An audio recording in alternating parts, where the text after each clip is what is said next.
Hey, you're watching my official compilation channel, but if you want to see my newest videos as soon as they're uploaded, check out my main channel, Chat History. Alright, enjoy the video.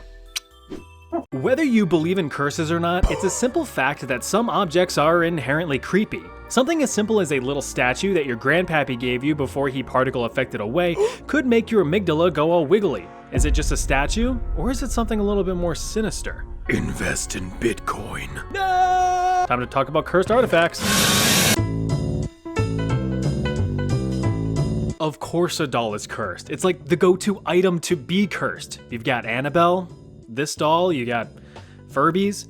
But first, there was Robert. His story begins in the early 1900s in Key West, Florida, with little 4-year-old Eugene Robert Otto. The young boy had reportedly received the doll as a present from either his grandfather or from a house servant. Most sources claim it was a servant woman who apparently handmade the demonic doll and gave it to Eugene in retaliation for being mistreated by his parents. This certainly serves the whole curse narrative, so let's go with that. Either way, Eugene welcomed his new doll friend and decided to name him Robert. He is a life-size cloth doll stuffed with wood wool. Being life-sized, this thing's freaking huge, sitting at around 40 inches in length. Non-Americans would call that a meter. It's basically the size of another small child. Now best friends, the two were inseparable day in and day out, sitting, playing, solving differential equations. So after around 6 years of pretty much nothing super spooky happening, something super spooky happened. Eugene was having a nice deep dreamy sleep when he woke up to find Robert just kind of sitting at the foot of his bed, staring at him. That's not good. Soon after, Eugene's mom, who was also having a solid dream, was abruptly awoken by the sound of Eugene's desperate and terrified screams, accompanied by the banging and scraping of moving furniture. She quickly and unanimatedly rushed down the hallway, ripped the door open, and found little Eugene in a fetal position on his bed, clearly petrified in fear, with a still staring Robert on the bed. Oh, and all the furniture had been inexplicably overturned around the room. When questioned about what happened, Eugene simply said, "Robert did it." Oh, okay. Over the next several years, whenever there was mischief afoot, Robert was to blame. Although skeptical, Eugene's parents had their fair share of uneasy experiences too. Allegedly, they would hear Eugene conversing with Robert, which is innocent enough for kids with imaginary friends, but they would often hear an unfamiliar voice responding to Eugene in conversation, accompanied by creepy giggling. Sometimes they would even see Robert moving around out of the corner of their eye. After growing up and being soul-crushed by the weight of adult life, Eugene returned to his estate with his wife to find Robert locked away in a chest. Ugh, I hate it. Mrs. Otto wasn't a huge fan of the old doll and demanded that Robert remain in the chest, and being a good husband, Eugene conceded. Remember fellas, happy wife, happy life. But this did not make Robert too happy. There were reports from house guests of hearing scurrying in the attic with that same creepy giggling. Even children passing by outside reported seeing Robert in the window staring at them and even making fun of them, though I'm not too sure how well they could see that from such a distance. Eugene, knowing that he locked Robert in the chest multiple times, would often find him sitting by the window. Fast forward, Eugene dies in 1974 and a new family moves into the house.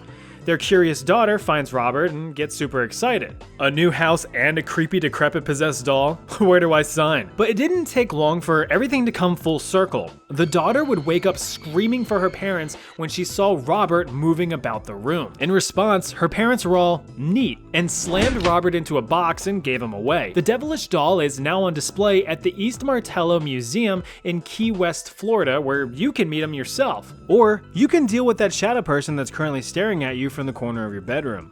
Sleep tight. We all know that beauty is in the eye of the beholder.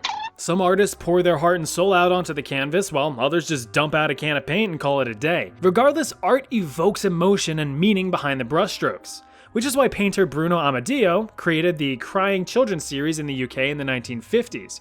However, the origin of his inspiration is up for debate. Some sources say that Amadeo adopted a little adorable orphan boy whose parents died in a house fire. But tragedy would follow the little no-parent-having gremlin when Amadeo's own studio caught fire shortly after. The orphan boy, who was blamed for the fire and swiftly hucked to the road, eventually grew up and allegedly lost his own life in a car fire in the 70s. Another, more plausible inspiration was from witnessing children orphaned by the events of World War II. Over 60 paintings of crying children were created between the 1950s and the 1980s. Super depressing. But oddly enough, them weird Brits absolutely loved the paintings. Over 50,000 prints were sold and displayed in homes. But listen, I gotta ask, who the friggin' flip puts a picture of a crying child in their home? What's that? Oh, that's just a crying boy painting. Isn't he adorable? No. But that's not the weird part. The weird part is what happened to many of those who had the copies. Over the years, many owners of these paintings reported house fires which devastated their homes. Whole kitchens set ablaze, living rooms charred, bedrooms burned. But a common theme was that the crying children paintings survived, unscathed and intact. Hundreds of these reports came in, and many firefighters frequently found the freaky features face down and fire free.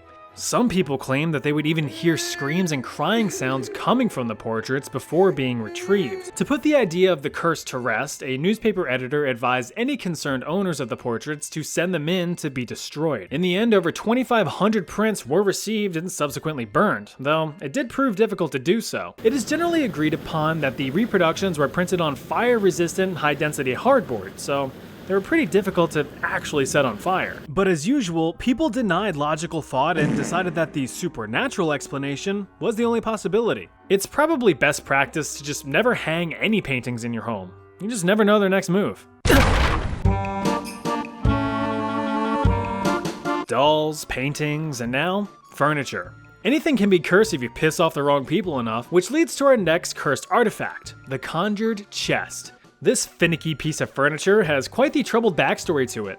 It all started in the early 1800s in old Kentucky. Here, plantation owner Jeremiah Graham, sometimes referred to by pseudonym Jacob Cooley, was getting ready to have his first child. The thing is, Jeremiah was about as useless as an inflatable dartboard, so he had someone make it for him. And what's a plantation owner without a few slaves? This is the American South after all.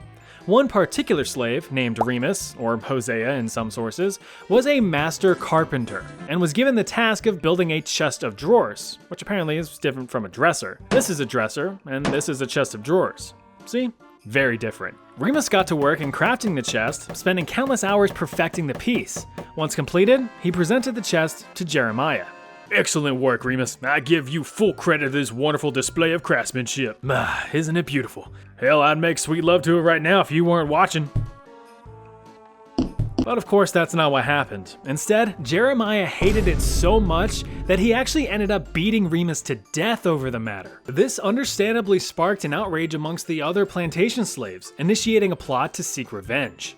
According to the Kentucky Historical Society, the other plantation slaves secretly cursed the gift, sprinkling dried owl's blood while uttering a secret chant. Despite despising the decorated drawers, Jeremiah moved the chest to the newborn's nursery. According to legend, anyone associated with the chest had suffered a miserable death. It is said that the demonic drawers have a kill count of 18 across a 100-year span. Here's a few of them. Jeremiah's firstborn, for whom the chest was made, got spawn camped. Jeremiah's nephew, whose clothes were put in the chest, was stabbed on his 21st birthday. A couple who inherited the chest both died, one from a severe illness, and the other was killed in an accident. A recent bride who stuffed her wedding dress in the drawer prematurely died in 1897. One fella's mom put some of his mittens in the chest in 1909. He fell off a train 30 feet to his death. Another woman rearranged her house and moved the chest to her room. She took her own life a few years later in 1915. In 1946, a guy placed his hunting clothes in the chest. Then someone else placed a bullet in his chest. Frustratingly, Jeremiah himself actually escaped any premature demise. After a while, enough was enough. In the late 1940s, the latest owner had her maid break the curse. But how do you break a curse? Simple. You just obtain a dead owl, have it watch you pick and boil willow leaves for one whole day, put the liquid in a jug and bury it such that the handle is facing east under a flowering bush. If all goes well, you die and the curse is lifted. The maid did all this and sure enough, died shortly after, becoming the last casualty of the conjured chest, but ultimately breaking the curse. Or so they say. Back over 5,300 years ago, when you were nothing but a speck in the atmosphere, no more significant than you are now, some guy got shot in the back with an arrow while traversing the Utstal Mountains in modern-day northern Italy. Since he failed to activate his protective prayers, he couldn't recover and got PK'd pretty hard. In non-gamer speak, he died. But this wouldn't be the end of his journey. Thanks to the very cold conditions of snow and ice on the mountain, the guy's remains froze and his body was preserved for thousands of years. The man was discovered in 1991 and given the name Ötzi, after the mountain range in which he died. That's like naming someone who fell off of a cliff Cliffy, or Clifford, like the big red dog. God, imagine the shits he took.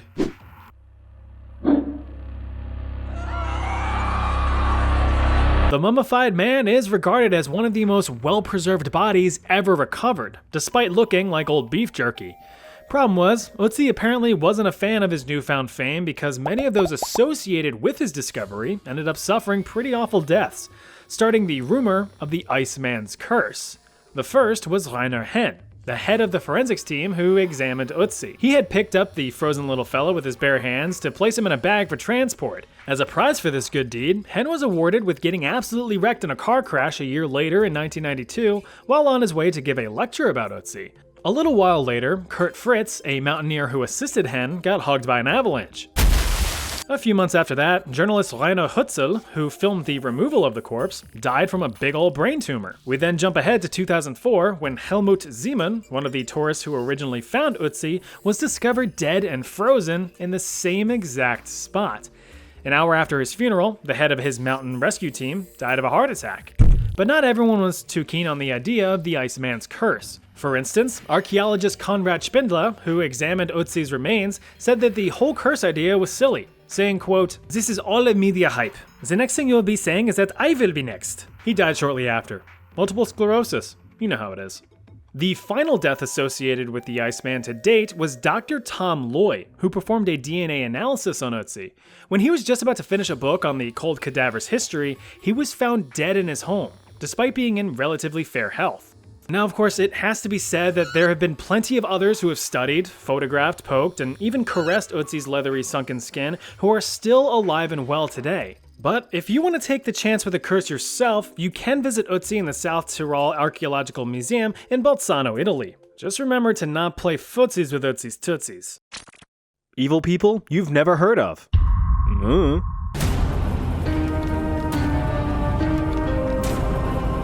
They say that if you love what you do, you'll never work a day in your life. A quote that perfectly describes Vasily Blokhin, the deadliest executioner in known human history. Blokhin got his first taste for blood after joining the Red Army during the events of World War I. Over the years, he became the perfect soldier. One who is able to perform tasks effectively, efficiently, and without hesitation. This, of course, really accelerated Blokhin's military career, as in 1921, he was recruited into the Soviet secret police organization known as the NKVD. One bonus on his extensive resume was his innate ability to remain emotionally numb when carrying out acts of violence. He simply saw it as part of the job, comparative to menial tasks like filing paperwork or having to put up with Deborah from HR's incessant complaints that your funny shirt just isn't work appropriate. Blokhin's unique skill, if you would call it that, quickly distinguished him amongst his peers. If you needed someone dead, Vasily was your guy. His work and unwavering loyalty continued to push him upward and onward. In just 6 years, he was assigned as head of a newly created branch of the NKVD by Mr. Supreme Soviet leader guy Joseph Stalin, a branch specifically designed for executions. And with that, Blokhin had become one of Stalin's most trusted workers, executing low and high-profile targets without question. Excellent work, Blokhin. That goes right up on fridge. During his service, Blokhin had personally executed thousands of people, including high-ranking Soviet officials during the Great Purge, an internal mass execution of anyone remotely accused of opposing Stalin's rule. Blokhin himself had been spared from the purge due to his repeated proofs of loyalty to the Soviet cause, his magnum opus being his involvement in the Katyn massacre. Now, if you've never heard of the Katyn massacre, I wouldn't be surprised. When teaching about World War II, history classes tend to focus on German war atrocities and kind of skim over all of the other ones, especially the Soviet Union's. Despite the German invasion of Poland in 1939 and World War II officially starting, the Allied powers of Great Britain and France didn't really do much in retaliation. Oi, Germany, you better leave Poland alone. Oh, fair point, carry on. The big bad Soviet Union had also invaded Poland just a few weeks later. capturing hundreds of thousands of Polish prisoners of war, many of which were sent to labor camps. But in the spring of 1940, around 22,000 prisoners consisting of Polish officers, engineers, teachers, and other civilians were systematically executed under Blokhin's supervision, with Blokhin himself having personally executed over 7,000 people in just 28 days. Now think about that for a second. 7,000 people in 28 days. That's 250 people a day. Now, Blokhin and his men reportedly would work 10-hour days nonstop, so that's 25 people an hour, or one person every 2 to 3 minutes. Now, these weren't indirectly through ordering his men, but this was by his own hand. Blokhin had pretty much developed an assembly line of death so efficient it would make Henry Ford envious. Prisoners would be escorted into a soundproofed room against a sandbag-lined wall. Without a word, these prisoners' last sensation would be feeling the muzzle of a German pistol in the back of their neck before being brutally murdered. Wait, a German pistol? I hear you ask. Why would Soviets be using German pistols? 2 words: plausible deniability. Think of it this way: if thousands of victims in mass graves happen to be found with German bullets lodged in their noggins, who do you think's going to be blamed? Don't look at us, it was them. Blokhin's massacre is regarded as the largest mass murder conducted by a single person in known human history, even acknowledged by the coveted Guinness Book of World Records in 2010. Really stretching for content there. It is believed that throughout his career, Blokhin's personal kill count had reached tens of thousands, but his spree would soon come to an end. After Stalin privately passed away in a puddle of piss in 1953, Blokhin was forced into retirement in disgrace. He was ostracized by the public and stripped of his military honors during the de-Stalinization of the Soviet Union. So, of course, he did what any Russian does when they're sad or happy or breathing. He consumed a lot of alcohol, a habit that eventually led to his death in 1955 at the age of 60. Right after the thrilling events of World War I in 1918, the Austro-Hungarian Empire had collapsed. With a little bit of elbow grease and the mashing together of various kingdoms and regions, a new political entity was formed. The state of Slovenes, Croats, and Serbs, home to many Slovenes, Croats, and Serbs. One of those kingdoms thrown in the mix was Croatia, the birthplace of this stern jug of juice, Ante Pavelić. His main personality trait was loving Croatia. God, he loved Croatia. So much so that he made a name for himself and rose through the ranks as a politician and representative in state parliament in order to demand Croatian independence. But this guy, Alexander I, had other ideas. Who's he? Well, he's the Prince Regent in these parts and the one who just got done unifying all of these kingdoms and states. Years and years of political turmoil ensued, which is honestly to be expected when you force a bunch of different political regions together into singularity. In 1929, now King Alexander had hit a boiling point. In order to regain order, he dismantled and banned all political parties, declaring a royal dictatorship. He even came up with a new name for his kingdom: Yugoslavia. Yugoslavia. But since Yugoslavia is not Croatia, Pavelić had it. He fled the kingdom and conspired with revolutionary groups to undermine the rule of Yugoslavia, who responded, "Do you want a death sentence? 'Cause that's how you get a death sentence." And so Pavelić got a death sentence. He was exiled to Germany, but since he didn't feel like dying quite yet, he instead skedaddled off to seek asylum in Italy. There, he used his political influence and persuasive stern look to form the Ustasha, a Croatian nationalist movement aimed at achieving Croatian independence by any means necessary. And you can bet your fat tits that means bombings, assassinations, and uprisings. During said uprisings, King Alexander regrettably stated, "If you want a regime change, you need to kill me." They did. On October 9th, 1934, King Alexander I was assassinated by Ustasha member Vlado Chernozemski, using a handgun hidden in a bouquet of flowers. Still living in Italy, Pavelić, along with several accomplices, were determined to be culpable for the assassination and were sentenced to death by Yugoslavia's friend France, who pressured Italy to carry out the deed. And Italy was all, "Linguini fettuccini, we ask a Mussolini." Thanks to his political privileges, Pavelić was only put under house arrest for 18 months. That'll teach him. Right, France? Oh, here we go. Looks like Germany's back at it again, and the world collectively Versailles in disappointment. After the invasion of France in 1940, Nazi Germany invaded Yugoslavia in 1941. This ultimately resulted in Pavelić being installed as dictator to a newly independent Croatia.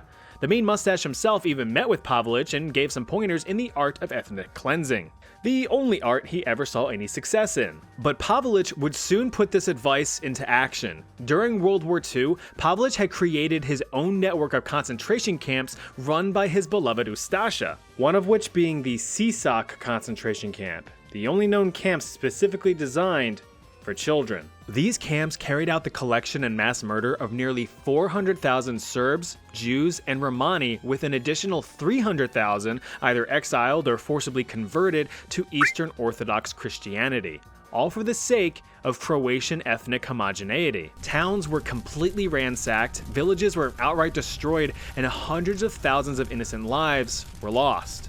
These actions gave the Ustasha notoriety that struck fear into the hearts of anyone who dared cross their path. Nazi Army General Edmund Gleisa-Hochtenau witnessed firsthand the atrocity of Pavelić and the Ustasha, saying, quote, "Our troops have to be mute witnesses of such events. It does not reflect well on their otherwise high reputation. The Ustasha have gone raging mad." That's pretty telling when even a Nazi general thinks you're being a bad dude. After the Axis powers fell, Pavelić got the hell out of Dodge, eventually fleeing to Argentina in 1948, but then some other surviving Ustasha members arrived. After a quick reunion of high fives and smooches, the gang wasted no time in forming the Croatian Liberation Movement.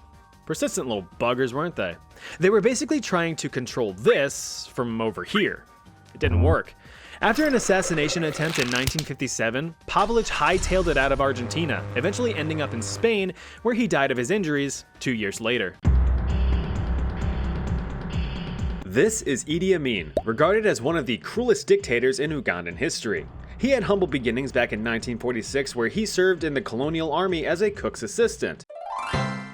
In addition to cooking up a good steak, Amin was raring to have a job well done in his military career, so he speed ran through promotions within the Ugandan army, making it all the way up to captain in 1962. I'm the captain now. All of this impressive progress received recognition from Ugandan Prime Minister Milton Obote, and a friendship formed. Hey, hi. One that would be fruitful in many shady activities, including ivory and gold smuggling. After being threatened with investigation by the Ugandan parliament, Obote overthrew King President Person Mutesa II and seized the position for himself in 1966. The ex-king was exiled to the UK, where he lamented over the loss of his country, ultimately drinking himself to death just 3 years later. Poor little guy. After the coup, Obote promoted a now more rotund Amin to commander of the Ugandan army, but all good times must come to an end. Obote himself was a terrible ruler. His regime was plagued with corruption and terror, resulting in nationwide starvation and cruelties toward the Ugandan people. Not surprisingly, Obote had experienced a failed assassination attempt where he was shot through the teeth and out his cheek. The assassin missed, and Obote is pissed, so in response he had any and all political parties banned, with their members jailed for life. Meanwhile, Amin was in the corner doing his own thing, building up his beloved military for less than necessary fighting in neighboring wars. Obote didn't like that, and Amin didn't like that Obote didn't like that, so they began not liking each other. As a personal bitch slap, Obote had stripped Amin of his freshly granted commanding privileges and threatened him with jail time for misappropriating military funds. But this only activated Amin's trap card, prompting a takeover of the Ugandan government while Obote was out and about doing president things. The Ugandan people, having just gone through years of suffering under Obote's regime, were pretty thrilled and cheered Amin's efforts. Now in control in 1971, Amin declared that the military would temporarily run the government until new elections could be run. He even promised to free all political prisoners. But he never did. In reality, he flew too close to the sun, taking comfort in its warmth. Just a week later, Amin declared himself President of Uganda, Commander-in-Chief of the Armed Forces, Ugandan Army Chief of Staff, and Chief of Air Staff. The ego's starting to take over a bit. With this uncontested power, Amin began systematic executions of anyone who, he believed, would oppose his rule. Roughly 15,000 civilians had disappeared, now believed to have been kidnapped and given front row tickets to Amin's newly constructed state-of-the-art torture facility. However, this failed to slake Amin's thirst for blood.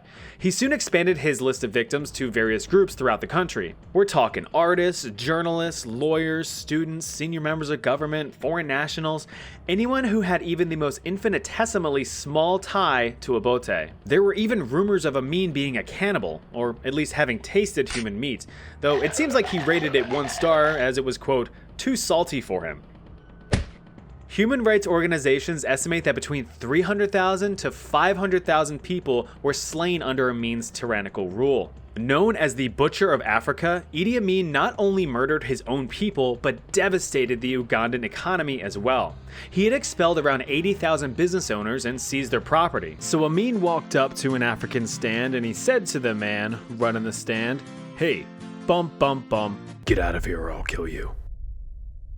Then he waddled away, waddle waddle. These businesses, which were basically the country's economic backbone, were handed off to his inner circle, and they all quickly went bankrupt from mismanagement. Edie? More like idiot. Anyway. The businesses accounted for about 90% of the government's tax revenue, so government funds went poof. Yeah, just like that. Amin became blinded with power, so much so that he was unable to see the inevitable brick wall that the country was heading towards. His closest cabinet members, realizing that murdering everyone and crippling an economy aren't really the best long-term policies, started to defect, abandoning Uganda to seek safety elsewhere. Amin even began losing control over his own military. Coups and mutinies were commonplace as officers fought for power. But he had a plan. I have a plan. We're gonna take Tanzania. Alley-oop. He's just not as funny as oversimplified. Uh-oh. Tanzania fought back. Hard. In order to save face, the former 10-time Ugandan light heavyweight champion Amin had a plan. I have a plan. Yeah, Amin actually suggested a boots-to-asses 1v1 super slam. But the Tanzanian president had a plan of his own. In the end, Amin was deposed and fled in exile, where he apparently ate up to 40 oranges a day until his death in 2003. Our last stop is definitely no picnic. Now, if this video wasn't satisfying enough, I do have more of these little evil bastards for another video, so if you want me to make it, let me know in the comments. While you're at it, let me know who you would want me to cover. For our last entry, we'll be taking a trip down to Colombia. Now, any of you Colombians out there might be familiar with this guy, but for those of us who don't put cheese in our hot chocolate, let me introduce you to Luis Garavito, perhaps one of the most prolific serial killers in modern history. This guy was a straight-up monster. Appropriately nicknamed La Bestia, or The Beast, Garavito was arrested in 1999 and convicted of murdering 193 children. Garavito's crimes began when he was just 15 in 1972. He had reportedly suffered severe depression, psychosis, and paranoia, allegedly stemming from an extremely abusive and traumatic childhood at the hand of his father. Pairing all that mental anguish with crippling alcoholism and an aggressive personality, Garavito began compulsively forcing himself on young children. Disgusted by his own actions, he had attempted to seek help, attending church sermons, AA meetings, and even seeing psychiatrists, wanting nothing more than to live a normal, happy life. But he was never able to claw himself out of the dark hole that he was in. Look, there's no denying that childhood trauma is tragic, but when you commit unspeakable acts of violence against innocent children, or really anyone for that matter, sympathy kinda goes out the window. Being a victim's one thing, creating victims is another. Moving into the 80s, Garavito's habits had only escalated. He emphasized that his urges to act out were constant and, according to him, uncontrollable. He would impulsively assault homeless children, and to make matters worse, began carrying razor blades and lighters to satiate his growing lust for violence. After each outburst and eventually regaining his composure, Garavito claimed that he would be overwhelmed with guilt. He would write down the names of his victims in a notebook and pray for their safety. At this point, his victim count had crossed above 100. Devastated by his supposedly uncontrollable impulses, he desperately tried to find any answers as to why he was the way he was. He looked to religion, astrology, the occult, really anything that could potentially bring him some revelation. But during this little literary leap, he had stumbled upon a certain notorious autobiography. With each turn of the page, Garavito really started relating to this Adolf guy. I mean, they both suffered abusive childhoods, lived in poverty, are both complete dickholes, you know, that kind of stuff.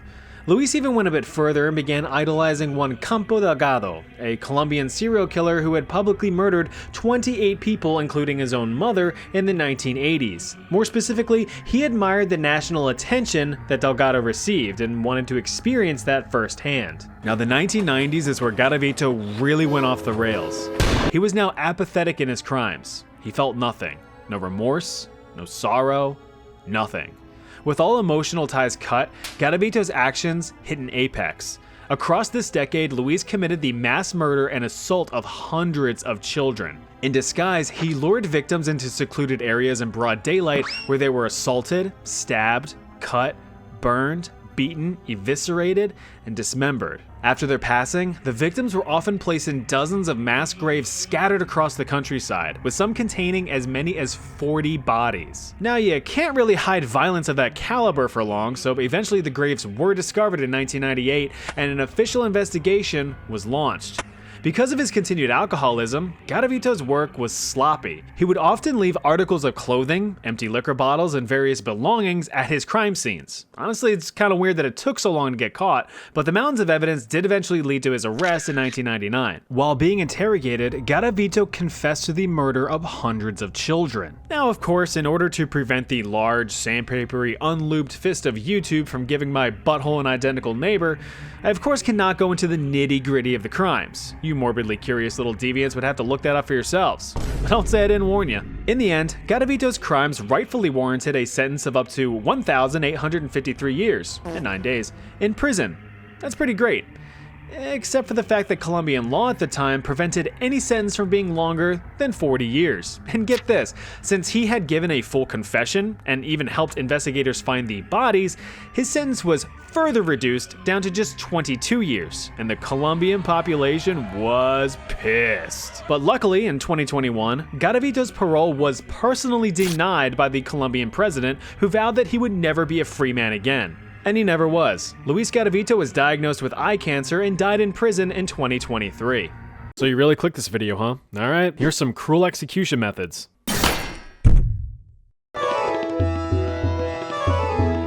Ever had like a hot burrito or something, and you take a bite and you're like, ow, this is hot. Well, imagine that, but many magnitudes worse. And even that wouldn't even begin to describe the agony of having molten metal poured down your throat. Created out of ironic symbolism, this method of execution was reserved for those who truly needed to swallow their pride. Take, for example, the wealthy Roman commander Manius Achilles. His papa, also named Manius, was a ruthless and greedy governor that forced harsh taxes on the general public.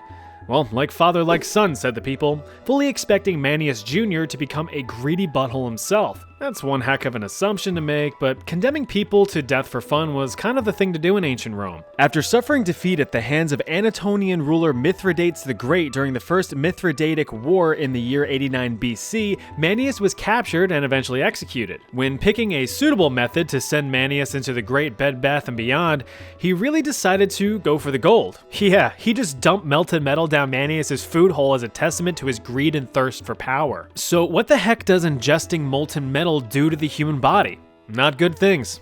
Not good things at all. Molten gold sits at around 1,000 degrees Celsius, so the instant that the metal contacts the flesh, it will instantly vaporize any inherent moisture into steam. In doing so, the metal will cool and harden, essentially creating a big metal plug in your throat, causing suffocation. Now here's a science lesson for you today. Science lesson! When liquids evaporate to a gas, they expand very quickly. Rapid expansion in a closed system like, say, your body, creates severe pressure. Considering that your internal organs are not built for said extreme pressures, you can probably see where this causes a problem. But don't worry, it sorts itself out rather quickly because your organs rupture. The good news is that you'd probably pass out and die before you even get to the point of having your internals turn into a 4th of July display. Immurement is just a fancy word for live entombment, which is pretty self-explanatory. It's one of those punishments that introverts would be like, oh hell yeah dude, until they realize that they can't go downstairs to get more Doritos, and that they're just probably gonna die in there. And if you've ever played Minecraft with your buddies, you probably experienced immurement firsthand when you came back to your room after mommy gave you your Ritalin. The practice was, unsurprisingly, mainly performed in the Roman Empire, but it has been seen in other areas like ancient Persia or Mongolia. Man, who do they put in charge of coming up with all these execution ideas? I love my job. This signature send-off method was usually reserved for virgin priestesses who were found guilty of breaking their chastity vows by getting on their knees and praying on some dong. However, there is historical evidence to suggest that it was used in other ways too, like mass entombment for prisoners of war, a punishment for thieves, or even just silly self-sacrifice in fellers who voluntarily walled themselves in for religious purposes. Or just because they don't like people. Yeah, fuck off! So yeah, all those poor unfortunate souls would be sealed in a room no bigger than a New York apartment, while the lucky ones were placed in something a little bit more reasonable. Being completely sealed in means there's no light, no sound, or fresh air. So don't Dutch oven yourself. Damn it! Being isolated, you're just left to lose your goddamn mind in complete darkness and silence as your body wastes away from starvation and dehydration. Unless of course you accidentally trip over a rock and whack your melon on the stone wall. Trees are pretty useful. They convert carbon dioxide into oxygen, can be used for building materials, and can even help you execute your enemies. Oh, you didn't know that last one? Well, let me explain. Sure, you could convert your enemies to a cool wind chime on a tree, but why not go all out? That's what Roman Emperor Aurelian thought, at least. Being emperor and all, Aurelian was a bit of a control freak. He demanded only the finest behavior from his numerous army soldiers. That being the case, any thoughts of drinking, gambling, stealing, pillaging, and, all the stuff soldiers typically did were tossed out the window. Every man was expected to be in tip-top shape with their armor polished and their weapons sharp at a moment's notice. So it was just an army of a bunch of lame straight-edge dorks. Bit of a buzzkill, right? Those who refused to follow such protocols were setting themselves up for some severe punishment, and not even the kind that some people would find fun. Except this guy. For example, one soldier decided to have a fellow soldier's wife polish his spear in private. But the spear was his wiener, and in Aurelian's all-seeing perverted eyes, that's a big no-no, and now he had to make a choice. How was he going to make an example of this man to his fellow soldiers? Well, any good leader is resourceful, so why not harness the power of Mother Nature to do the trick? Oh look, 2 trees. What are you gonna do with those? Tie me to each one and have them rip me apart? That is what he's gonna do. As a reasonable punishment, the soldier had his limbs strapped to 2 young trees which were forced into a bent, crossed position. Once released, the spry, springy saplings did a solid conversion of potential energy to kinetic energy, ripping the soldier in two and giving visual confirmation that a lesson had been learned. Hey, what's cooking? Oh, it's me. Well, I must have been a bad boy, because getting boiled alive was generally reserved for those who were guilty of murder. But the only thing I'm guilty of is killing some brewskis, am I right, fellas? Okay. Used in medieval Europe as far back as 1392, boiling alive was the choice punishment for other crimes as well. Treason, forgery, counterfeiting, thievery, grape without the G, swindling, you name it. Even the Japanese were on the hot topic of boiling their criminals. Legendary thief and Robin Hood equivalent Ishikawa Goemon was boiled alive with his son in 1594 after they tried to assassinate a warlord. I mean, what did you think would happen? Even though it's pretty straightforward, humans have found different ways to make boiling someone alive more entertaining. For instance, what liquid is being used? Water's great and all, but that's as boring as it gets. So instead, use something with a little more oomph, like oil or tar. Now here's another quick science lesson. Another science lesson! Water, as I'm sure you know, boils at 100 degrees Celsius. Sorry fellow Americans, we're working with metric today, but you'll still get the point.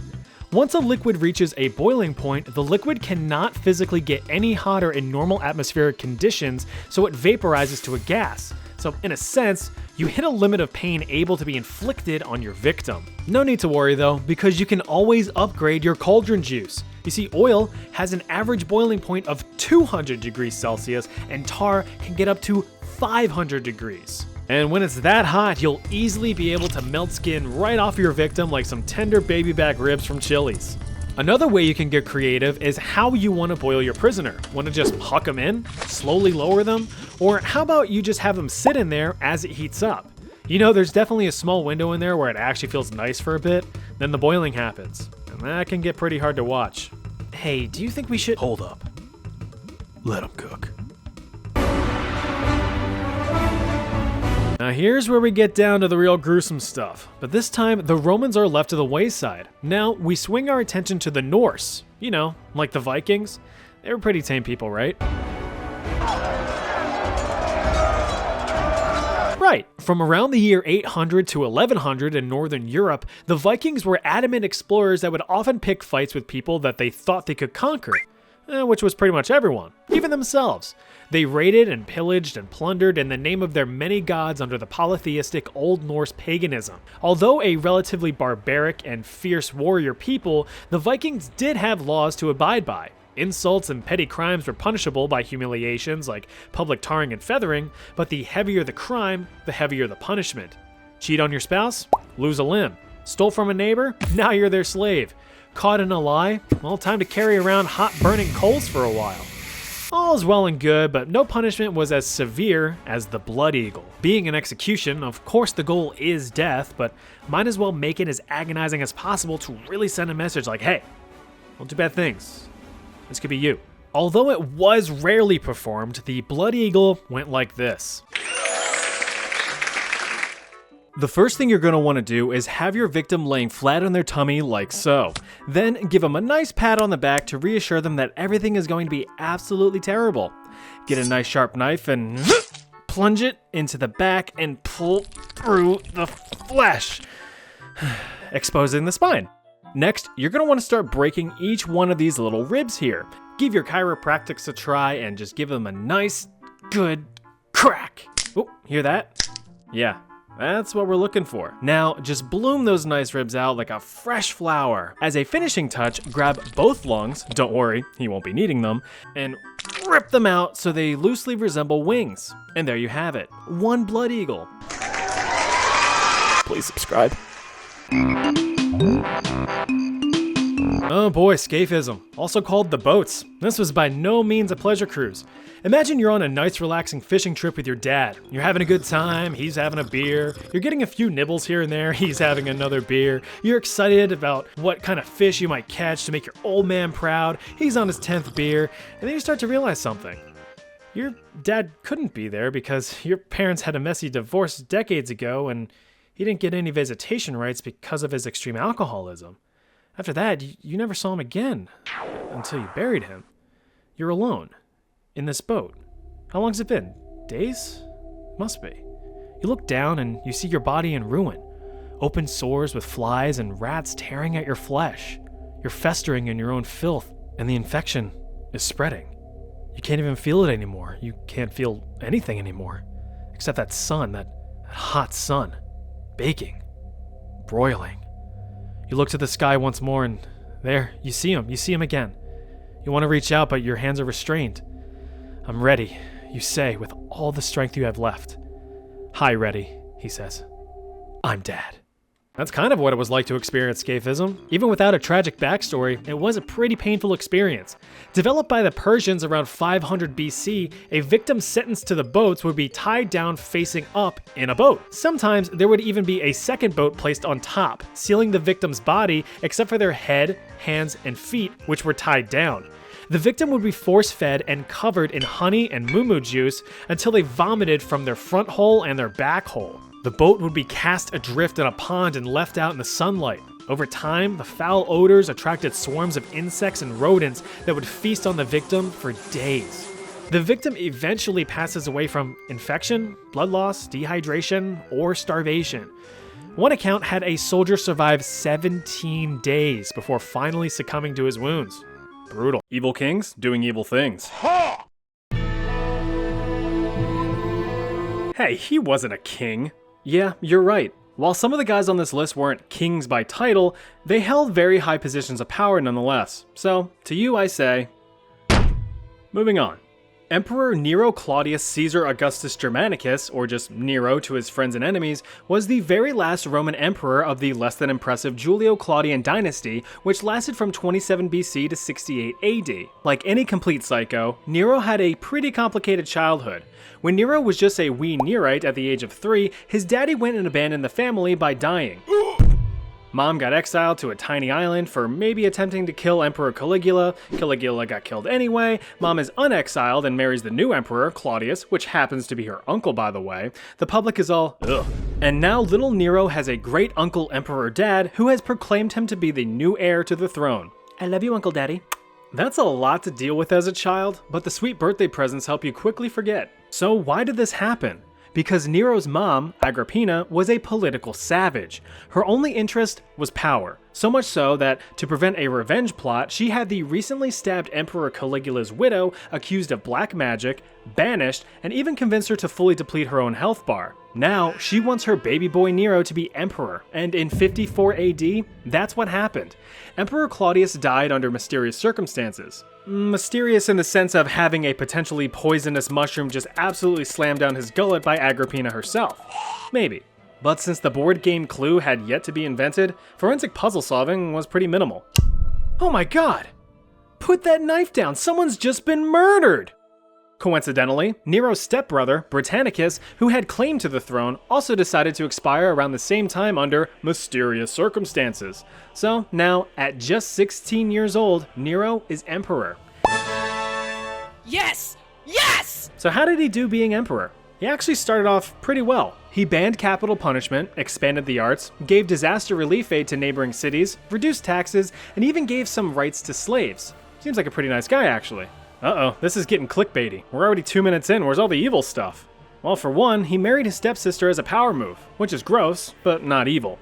Since the relationship was void of any real love, Nero started poking around in other women's hoo-has, one of which was Poppaea Sabina, a local town babe who was already married. Well, Nero pops Poppaea and puts a baby in her belly. This little stunt ticked off his mom, who was trying to maximize power through having a mentally stable emperor's son. Since Nero didn't think that his mom's attitude was very cash money of her, he had her assassinated, but made it look like an accident. This is regarded as the turning point in Nero's reign, and when all the ancient shit started to hit the ancient fan. He began going a bit kill happy. Next, he divorced his stepsister, had her exiled, killed, and took her head as a trophy, apparently under Poppaea's influence. But not to worry, Nero did a 360, turned around, and forward smashed Poppaea and their unborn child off stage. That's one problem taken care of. Nero went unhinged. He had several close friends and political rivals murdered, had a former slave castrated, then married him, and even had a senator murdered just because his expressions were too boring. Oh, would you look at that? I'm dying now. Okay. But Nero's crowning moment in history comes in the year 64, where he allegedly started a small fire in a suspiciously flammable merchant shop. According to some sources, Nero wanted to make way for a newer, more elegant, and ornate palace. And you know what they say, in order to make an omelet, you have to burn down your city. About 71% of Rome was destroyed in the Great Fire in 64 AD. There's rumors that Nero shredded on the fiddle or lute during all this, but there's no actual proof of that claim. But like, could you imagine? Eventually, Nero's frequent and dangerously wacky antics forced the Senate to declare him a public enemy. But Nero said that he wouldn't be taken alive. And he wasn't. He went from Nero to zero by slamming a knife into his own neck, thus ending his 13-year reign. Talk about a Nero death experience. You may not think it by looking at him, but this tall glass of lukewarm pond water was once the most influential and feared kings in Europe in the late 1400s. This is Ferdinand I of Naples, aka Ferrante. He was the illegitimate son of King Alfonso the Magnanimous of Aragon. Not Aragorn. Aragon is over in Spain. Naples is over in Italy. Geography. When Alfonso left this mortal coil, Ferdinand inherited the crown at Naples at the age of 35. Now listen, if you're gonna control a kingdom, seldom do kind kings succeed. Though he did bring about 20 years of peace and prosperity to his own kingdom, he was cruel and vile to his enemies, which, I mean, makes sense. You can't conquer with forgiveness and love, you would just get conquered yourself. That being the case, Ferdinand got a reputation for being rather ruthless. Basically, if you crossed the guy or got on his bad side, you were marked for an unpleasant death.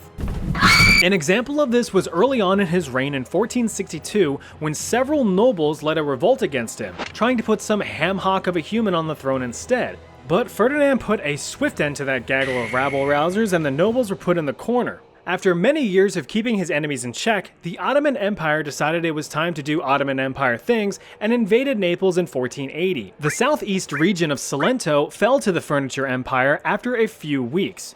This caused Ferdinand to panic and declare that everyone should be all hands on deck to fill the kingdom's coffers to fight back the invading Ottomans, and were eventually successful. But the heavy tax burdens pissed off the no-good, unthankful nobles. They led yet another rebellion against Ferdinand, to which he said, okay, and seized their property and wealth. The nobles gave up yet again, but Ferdinand wanted to put an end to this once and for all. Fool me once, shame on you. Fool me twice, you're fucking dead. So Ferdinand set up a meeting to grant the rebels amnesty and forgiveness. At said meeting, a deal was struck and the rebels were quickly forgiven, and also quickly murdered. As a warning to any future conspirators, King Ferdinand had their bodies mummified, stuffed, dressed, and put on display in what he called his Black Museum. Listen here, Ferdinand. I think some things need to change around here. Oh, really?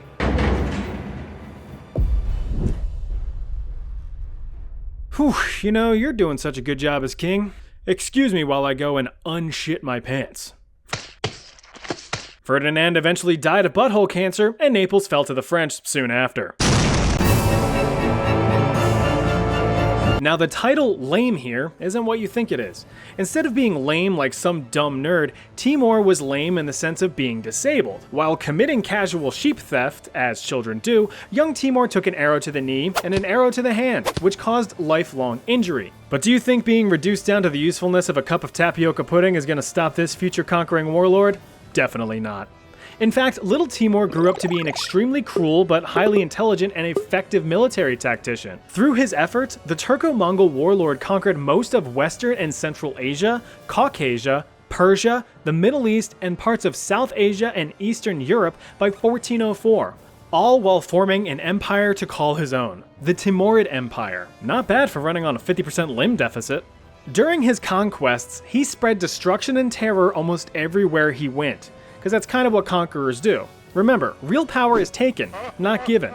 Throughout these campaigns, Timur's actions gained him quite an infamous reputation, placing him amongst other horrifying legends. One such action was the massacre of Isfahan. Formerly a Persian city, Isfahan was a flourishing hub of art, medicine, music, philosophy, and architecture, which meant it had wealth. A thriving city is great and all, but when you have no army to defend it, you're basically just begging for a pillaging.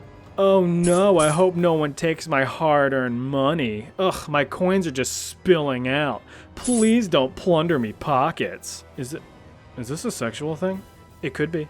So with little to no defense in place, Timur waltzed right in and was all, this is mine now. And Isfahan was all, fair enough, surrendering immediately. As an act of mercy, Timur spared the population, did some light looting, and left some soldiers in command as he went on his next conquest. Well, a few young hooligans decided to be heroes and murdered Timur's soldiers. Bad move. Timur caught wind of this and immediately hightailed it back to Isfahan. In a completely level-headed and reasonable response, he ordered the slaughter of every man, woman, and child in the city. He gave each of his soldiers a quota of heads to bring him. If they failed to collect the craniums, they would lose their own noggins to add to the count. One by one, each citizen was cut down. Almost the entire population of 100,000 people, including all livestock, were murdered. Piles of skulls were scattered around the city as testaments to the horrific act.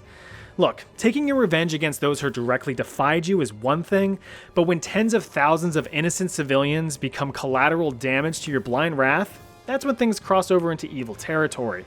One surviving prisoner stated that Timur, quote, ordered the women and children to be taken to a plain outside the city, and ordered the children under 7 years of age to be placed apart, and ordered his people to ride over these same children. When his counselors and the mothers of the children saw this, they fell at his feet and begged that he would not kill them. He would not listen, and ordered that they should be ridden over.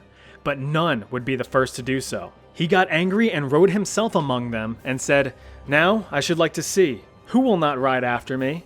Then they were obliged to ride over the children, and they were all trampled upon. There were 7,000.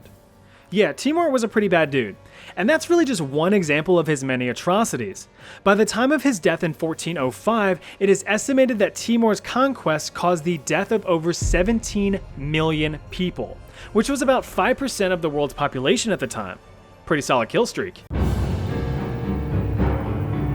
The Xia dynasty, the very first dynasty in ancient China, is estimated to have been founded around 2070 BC and remained in power for several hundreds of years, until this guy showed up.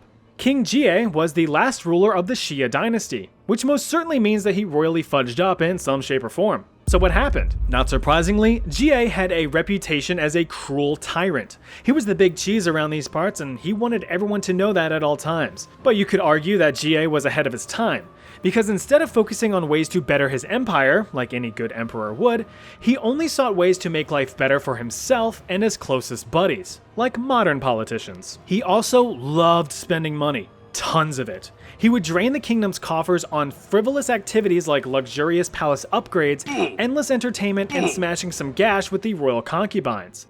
When he ran out of money, he would either raise taxes to continue to fund his lifestyle, or randomly invade small neighboring towns to relieve them of their hard-earned money and their women. On one particularly lucrative expedition, Jie decided to ravage the local Yu Shi clan. Open up, Yushi. I know you're in there. Oh, sorry. Wrong clan. There we go. The Yu Shi clan didn't want to put up a fight because they knew they would get their shit kicked in, so they instantly surrendered. As you can see, they were pretty smart. The clan offered up a substantial bounty of riches for King Jie to hit the road. But since the king had a boner for spilling blood, he felt flaccid and defeated by an enemy who quickly gave up without a fight. Before King Jie could act, the chief of the Yu Shi clan offered one more prize. A beautiful woman by the name of Moshi. Enamored by her obvious beauty, King Jie swiftly accepted the offer. I love you. Jie became unhealthily obsessed with Moshi, trying anything and everything to please her. He once had servants dig a lake and fill it with wine so the couple could bathe, drink, and flop around on and in each other. I mean, the lake was just full of completely disgusting fluids. Now that it was properly flavored, 3,000 men were then commanded to drink the lake dry. They drowned. After learning that his nearest, dearest, darlingest love weirdly enjoyed the ASMR pleasures of tearing silk, he demanded that the finest silks from the farthest reaches of the kingdom be brought before him so he could rip them for her. All of these dumbass endeavors continued to clear out the kingdom's already scant reserves, so it was time to fundraise. Okay, fellas, taxes are going up again. What the fuck, Jie? We can't afford to live like this. You don't understand. I'm this close to getting her to notice me. Stop being a simp. All right, that guy, someone kill that guy. You're still a simp, you know. I know. Basically, over the next several years, all the pissed off and neglected subjects and neighbors started feeling pissed off and neglected, so they turned their attention to a newer, cooler guy. Instead of Jie of Xia, now they wanted Tang of Shang. How funny is that? After many years of gaining political power and support around the country, Tang of Shang built an army, revolted, and eventually defeated and captured King Jie, stripping him of his kingship. Around 1600 BC, the Xia dynasty had fallen after about 500 years of rule. Jie eventually died of natural causes as a penniless commoner. Evil can be subjective. What could be viewed as an act of evil by one group may be celebrated and revered by another. For instance, Vlad the Impaler's cruel acts of, well, impaling 20,000 people may be seen as wicked and sadistic by most, but to Romanians, he's seen as a hero because he defended his homeland from the invading Ottoman Empire. But then there's just completely unjustifiable evil assholes, like King Leopold II of Belgium. What do you think of when you think of Belgium? Waffles? Chocolate? Well, how about indigenous genocide? Yeah, in case you didn't know, the Belgian crown was once in possession of one of, if not the, bloodiest European colonies in African history. At the Berlin Conference in 1884, King Leopold II sought to expand his fortune by staking claim to the Congo, over 900,000 square miles of African rainforest in the present-day Democratic Republic of the Congo. To sweeten the deal, Leo formed the International African Association under the guise that it was for humanitarian and philanthropic purposes. Also to establish free trade between the European countries, which was the real selling point. With that, the other colonizing European countries of France, Germany, Italy, Spain, Portugal, and the United Kingdom welcomed Belgium's claim to the land, and King Leopold II was now the sole owner of the ironically named Congo Free State. But there was nothing free about it. King Leo's only interest was to extract as much resources and wealth from the land by any means necessary. In order to do that, he needed manpower. So he forced new laws on the Congolese chieftains to implement within their own communities. Those who resisted were swiftly eradicated by other Congolese communities who were backed by the Belgian crown. Initial collection and trade of precious ivory exports weren't the best for profit margins, so not as much money was being made as expected, causing the colony to fall into massive debt. But with the invention and development of automobiles in the late 1800s, the demand for tires shot through the thatched roof. In order to make tires, you need rubber. Lots of rubber. Where does rubber come from? Rubber trees. And boy, let me tell you that the Congo had some rubber trees. After establishing his own personal African army called the Force Publique to enforce rule, King Leo extracted a fortune through blood. Millions of Congolese natives were enslaved and forced to harvest and process rubber from the Congo with the main goal of maximizing production at all costs. Those who were unable to meet a labor quota were sometimes murdered on the spot. Those who refused to work were savagely beaten with their villages raided and destroyed. This system, called the Red Rubber System, led to the utter collapse of the Congolese economy and culture. It should be noted that King Leo never stepped foot in the Congo himself. He left all of his dirty work to hand-picked Belgian officials who ruled as they pleased, often contributing their own atrocities against the native people. One particularly nasty official was Léon Fièvez. He was notorious for punishing underperforming slaves by having their hands cut off. He claimed that it was a way to settle the debt of labor owed to him. The Force Publique soldiers were in charge of collecting these debts, and they were even rewarded for the amount of hands they could collect. With that mentality, they would often resort to cutting the hands off of working slaves to cheat the system. This actually ended up pissing the king off because how the hell are slaves supposed to work with no hands? There were several other issues that plagued the Congo as a direct result of Belgian brutality. All of the development and forced labor caused the vast majority of farming to come to a dead halt, leading to extreme famine and even more deaths. Children who were orphaned during the colonization were kidnapped and forced into Catholic schools where they would learn to work or be soldiers. Fatal diseases ran rampant through the Congo, including smallpox, amoebic dysentery, and the parasitic trypanosomiasis, also called the sleeping sickness, which caused mass insomnia and painful muscle spasms. Through the culmination of these atrocities, historians estimate that roughly 5 to 10 million Congolese people lost their lives during Belgium's reign over the Congo from 1885 to 1908. Thanks to missionaries who secretly documented these atrocities, the public was informed of the horrors of the Congo. The Belgian public, who had no knowledge of these actions, caused an uproar. After much public outcry around the world, including famous writers like Mark Twain and Sir Arthur Conan Doyle, the Belgian parliament forced King Leopold II to cede the Congo Free State to Belgium itself in 1908. But not before he could destroy any and all documented evidence of his wrongdoings that he could find. The Congo Free State was changed to the Belgian Congo, then the Republic of the Congo, then the Democratic Republic of the Congo, since its western neighbor had the same name. King Leopold died a year later in 1909, and the public dunked on his funeral with loud booing and heckling. Even today, many Belgians are ashamed of their late monarch's atrocious behavior and demonstration of how evil a human could be. Evil queens and their evil schemes. Well, that's a stretch. When you come across big bad figures in history, you might wonder if their infamous traits get passed on to their children. In the case of Mary Tudor, daughter of certified neckbeard King Henry VIII, the apple didn't fall far from the royal tree. but not for the reasons you may expect. Little Mary was born in 1516 and was actually the 5th child of King Henry and Queen Catherine of Aragon, but the only one to survive past infancy because babies are fragile. Henry loved his daughter and provided her with a healthy education in music and language with a strong Catholic upbringing. But the problem with his daughter was that she wasn't a son, so she wasn't seen as a suitable heir to the throne of England. Mary, what do you want to be when you grow up? Queen of all England. No. With that being the case, Henry VIII sought to sow more seeds and give the law of large numbers another go. After all, he needs a baby boy to slam on the throne and bear the crown. To do that, he sought to divorce the now barren Catherine for a wife that was a bit more fruitful. Henry then lumbered down to present his case to the manager of the Catholic Church, the Pope. "No way, Henry, them's against the rules," said the Pope. But Henry argued, I'm the king? I'm the one with Absolute power. and annulled the marriage anyway. That little act of defiance was a precursor to the English Reformation, which toned down the Pope's authority within the Catholic Church.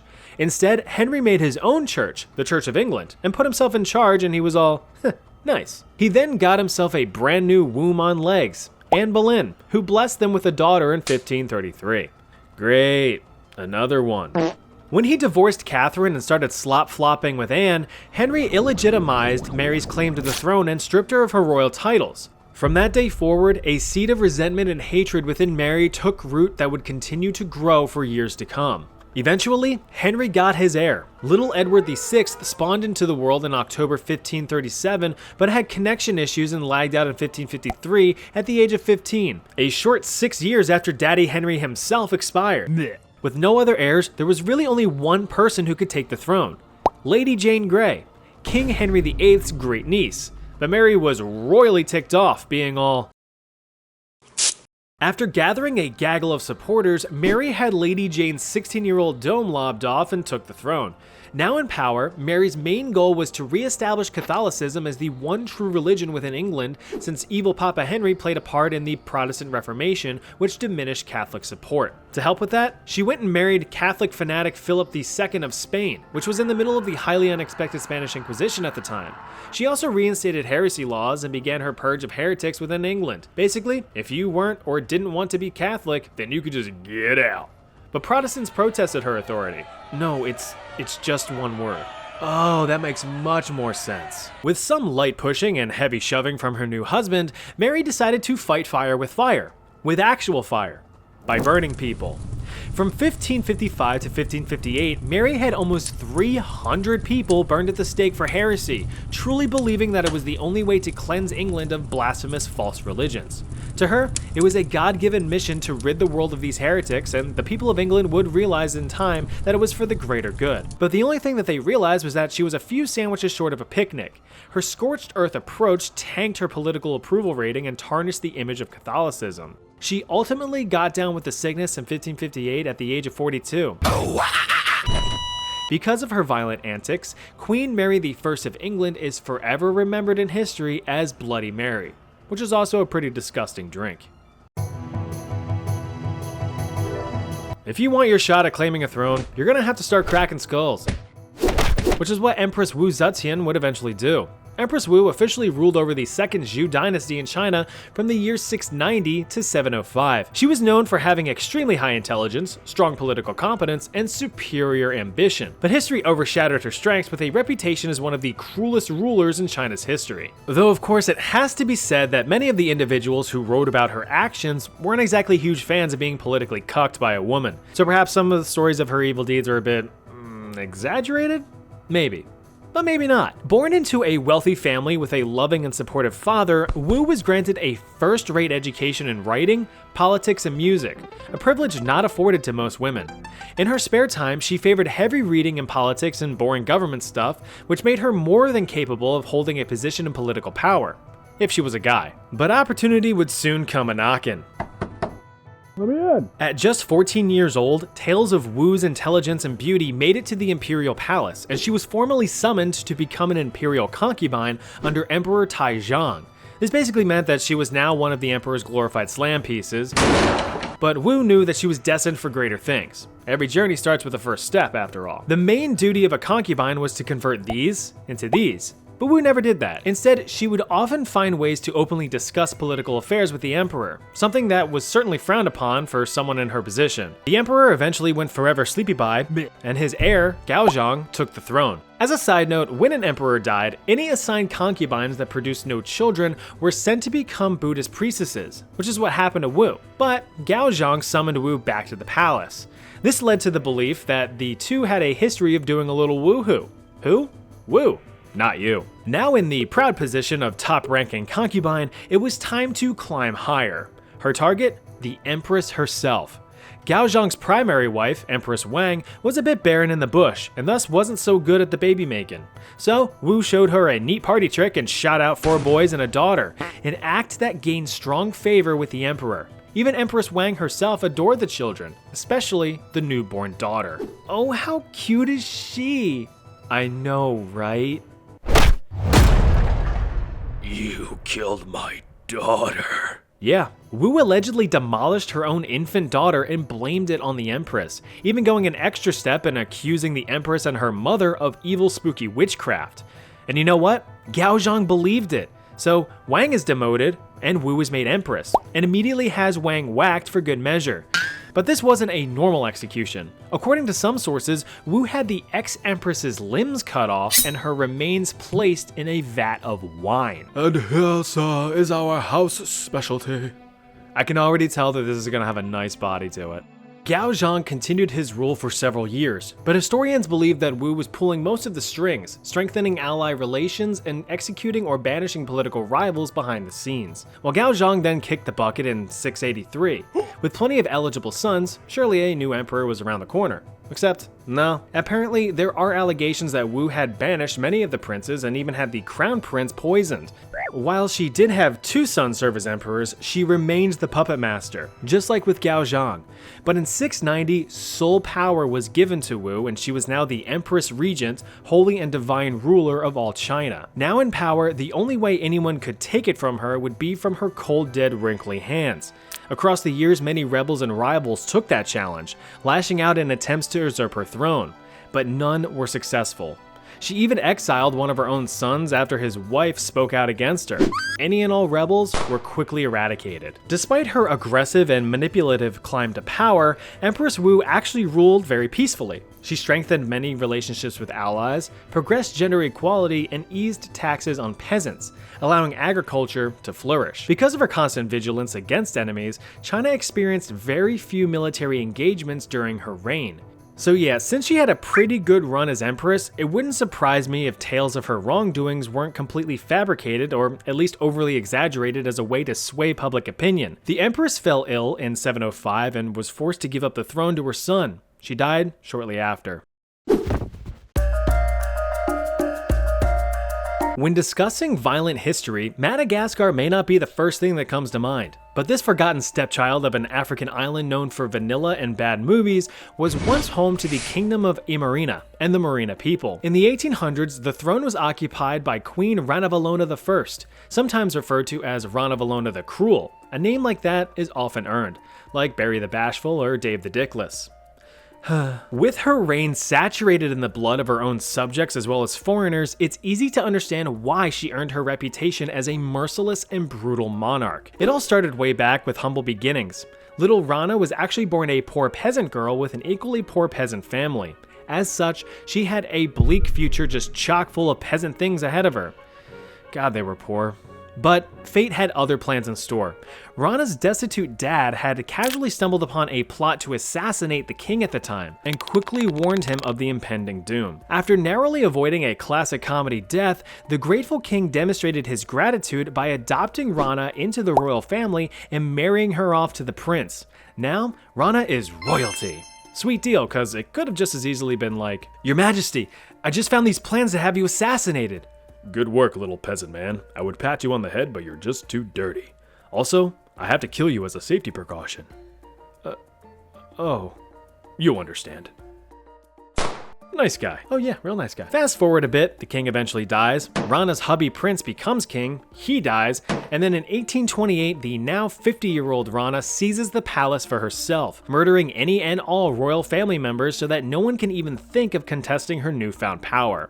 Sure, she's powerful and all, but can she make your subscribe button glow?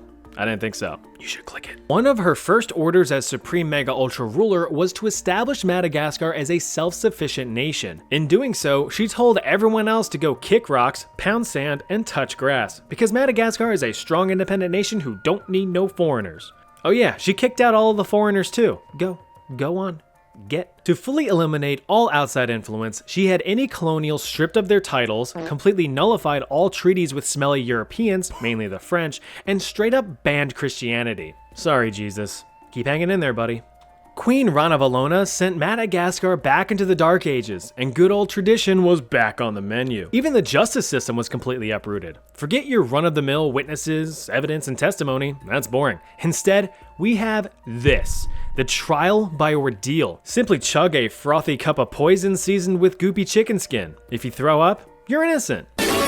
So the French were all sacre bleu about Madagascar's isolationism, cause they kinda wanted to grab a piece of that landmass. So they tried to do just that, but the Queen was all, no, don't touch, and kept fighting off the invaders. In 1835, the French made a really big push to take the island, but they were swiftly defeated and had to escargot the heck back to Europe. But to really drive home the idea that Madagascar was off limits, Queen Rana had the heads of French soldiers placed on pikes and littered around the beaches. This caused any would-be invaders to think twice lest they be converted into a pretty cool Halloween decoration. With outside influence now null and void, it was time to focus inward. The people of Madagascar were taught the importance of self-sufficiency. As such, they would only produce what they needed to survive and prosper. So they made guns, and bullets, and alcohol. Hell yeah. Infrastructure and factories were built using mandatory labor. This was a kind of tax that citizens paid through sweat and tears. After all, them things ain't gonna build themselves. As for the Christians on the island, they were executed, either by being hucked off ledges, burned, or by using a colorful method of progressive amputation. Not a good time or place to be a Christian. Many citizens were outraged at what the kingdom was turning into and attempted to remove Rana from the throne. Keyword being attempted. With all of this violence and lower quality of life, not to mention various diseases, the population took a nosedive. Some sources claim that between 1833 and 1839, Madagascar's population of 5 million fellas was cut down to just 2.5 million. Not a good stat to tack onto your legacy. Rana reigned for 33 years before honking her last shoe in her bed in 1861. To her credit, she did keep colonial rule at bay while building up her own kingdom. She just, killed half of her country.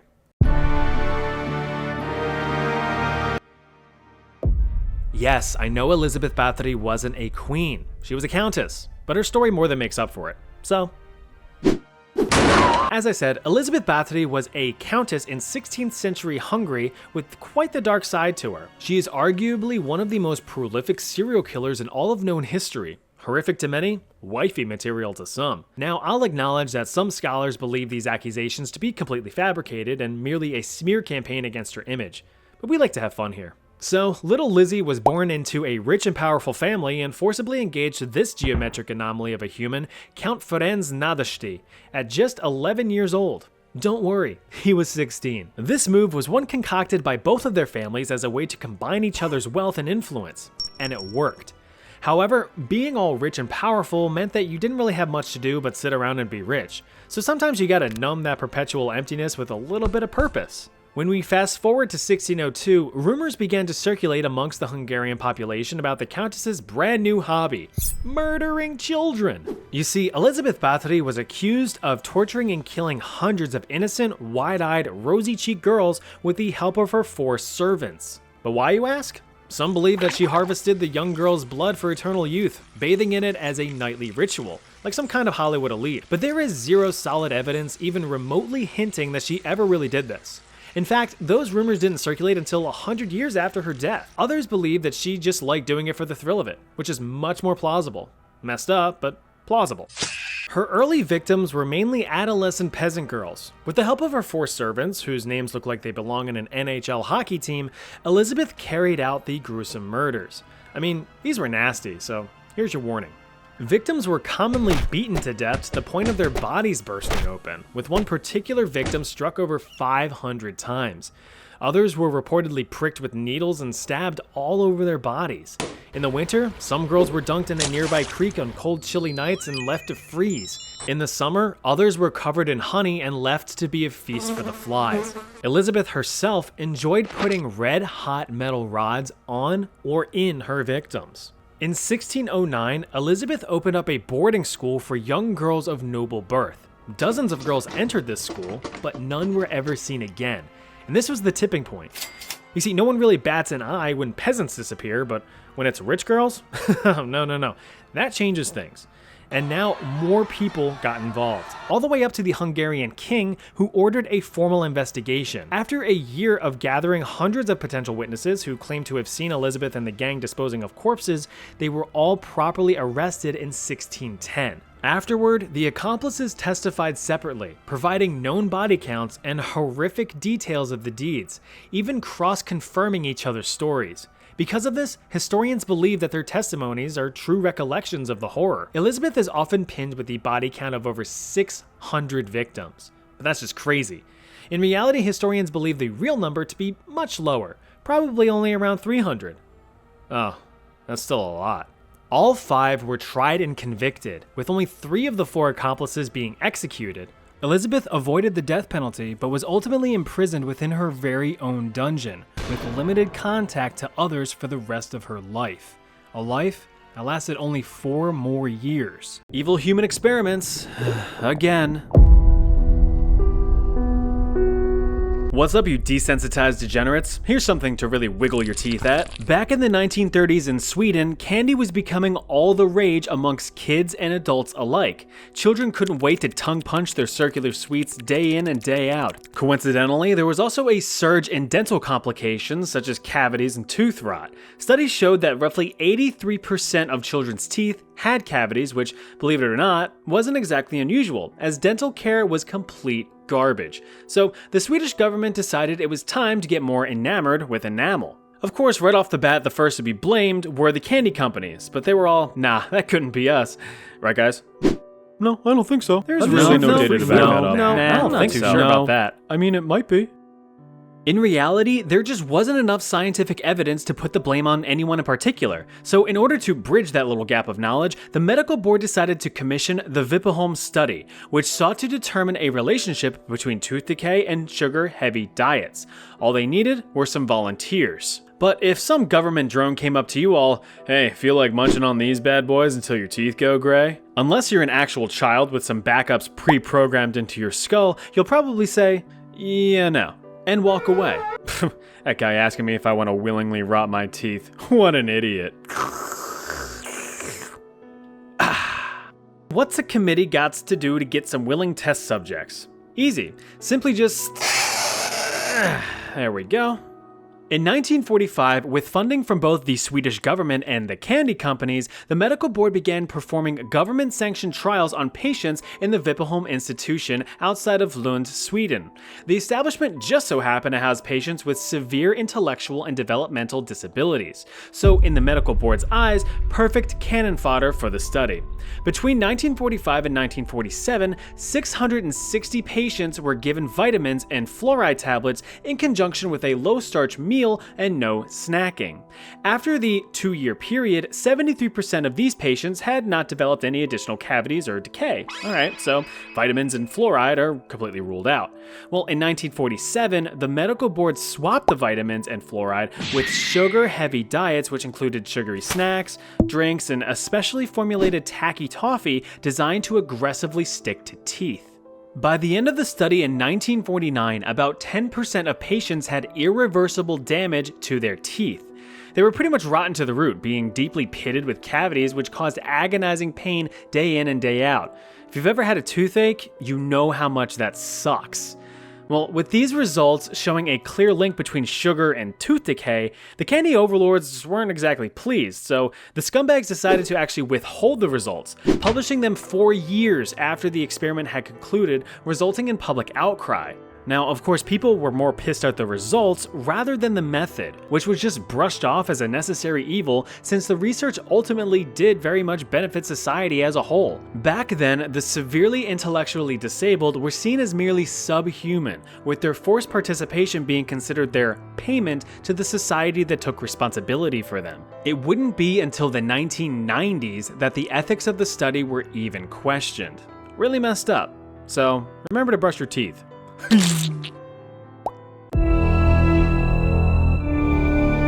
The monster study. Not a study about a monster, but arguably a study designed by a monster. This guy, Wendell Johnson. He was an American psychologist at the University of Iowa in Iowa. The overall goal of the study was to determine if a child's severe stutter could be cured through positive reinforcement and encouragement. Well, that doesn't seem too bad. Oh wait, no, the study also wanted to see if a stutter could be created from being verbally abused. Today, Junior? Well, that changes things completely. Those chosen for the study were, of course, innocent, wide-eyed, adorable orphans, which apparently are always in great supply for such a situation. 22 orphans, ages 5 to 15, were ultimately chosen, being divided into groups based on speech ability. 10 of the children were considered stutterers, and 12 children had no stutter at all. The study aimed to see how both positive and negative influences affected the presence of a stutter. So, to cover all of the grounds, the study looked like this. The children were divided into 4 groups. Group 1A, 6 non-stuttering children being told, "Good job for being such good speakers." Group 2A, 6 non-stuttering children being told that they were beginning to develop a stutter, which they weren't, and told to get their shit together. Group 1B consisted of 5 stuttering children that were told that their stutters were nothing but a phase and that they'll eventually get over it. And finally, Group 2B, 5 stuttering children who were constantly reprimanded for their inability to speak well. It's noted that only groups 2A and 1B were seen as interesting and critical to the research as it would directly challenge the overall theory. Can you cure a stutter? Can you force a stutter? The experiments, though designed by Wendell Johnson, were conducted by University of Iowa graduate student Mary Tudor. Not this Mary Tudor, the psychopathic Queen of England, this Mary Tudor. She executed the study following only an approved script written by Johnson. Each week, she would talk with the children and document their progress. Group 1B stutterers were told that they would, quote, outgrow the stuttering and they would be able to speak much better than they are speaking now. Pretty wholesome. 10 out of 10. On the other side of the spectrum, Group 2A's non-stutterers were basically smacked upside their skulls, being told that their teachers complained about their speech problems and that they must immediately be corrected by, quote, doing anything to keep from stuttering. Don't ever speak unless they can do it right. The orphanage teachers were also in on the gig, being given specific instructions to reinforce these ideas to the students as part of the fully encompassing scientific study, which lasted 5 months. The demeanor of Group 2A's children changed almost immediately. Once considered normal speaking with little to no issues, these children were now terrified to speak. They became withdrawn and hesitant, and some only really spoke with 1 or 2 word responses. Kind of like a bad date. So, how was your day? Good. Okay, how's your chicken parm? Good. Is your phone good too? Good. Okay, this isn't gonna work. Good. The children would even go as far as to punish themselves for any mistakes they made and would even isolate themselves from the other children. One 12-year-old girl even ended up running away from the orphanage completely. In the end, no child from Group 2A actually developed a stutter, but the psychological damage had still been done, with the children's communication skills being thrown into the toilet, which reportedly continued throughout their entire lives. They couldn't even tell their parents how much they loved them.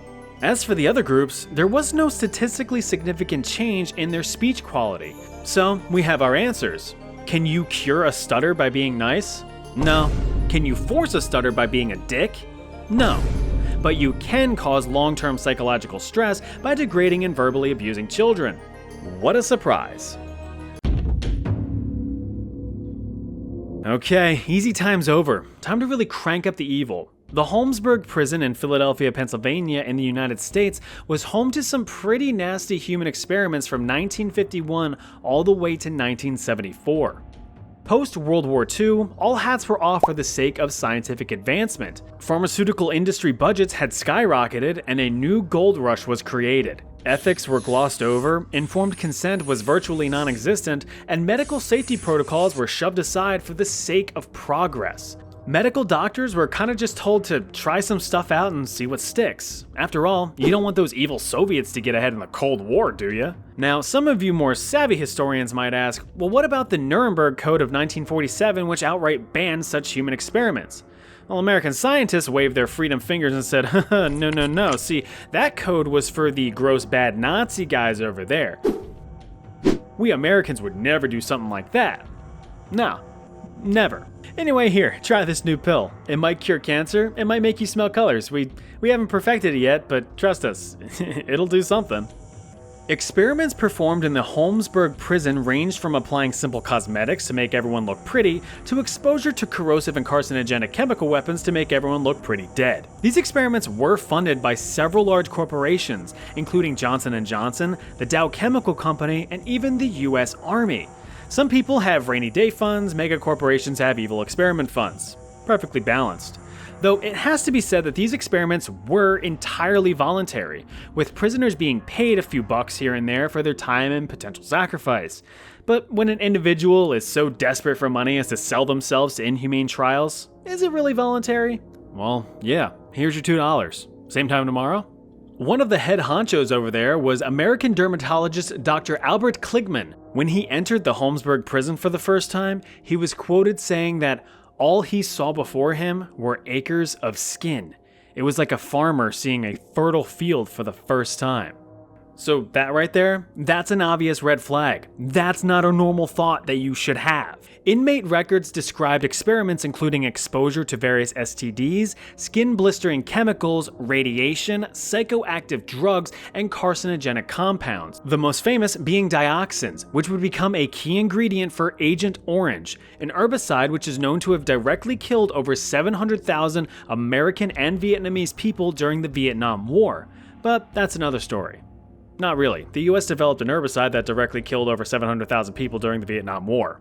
So, prisoners were poked, prodded, sliced, sewn, exposed, drugged, you name it. But this wasn't just happening in Holmesburg. Inmates, along with other, quote, throwaway humans, like those in mental hospitals all over the United States, were nothing but lab rats to the medical community. That's all the value they had left as humans. At least, that was the general consensus at the time. Prisoners would line up day in and day out to see what the new test of the day was and how much free cash they could get out of it. Yeah, I heard they'll slap your balls for $5. Oh, neat. I'm usually the one paying for that one. One prisoner by the name of Withers Ponton noted how he was laid on a table where two doctors cut open his lower back. They proceeded to stuff him with medical gauze and sewed him back up, only to remove the gauze 10 days later with no idea what they were really doing it for. But he got $10 out of it for each cut. So worth it.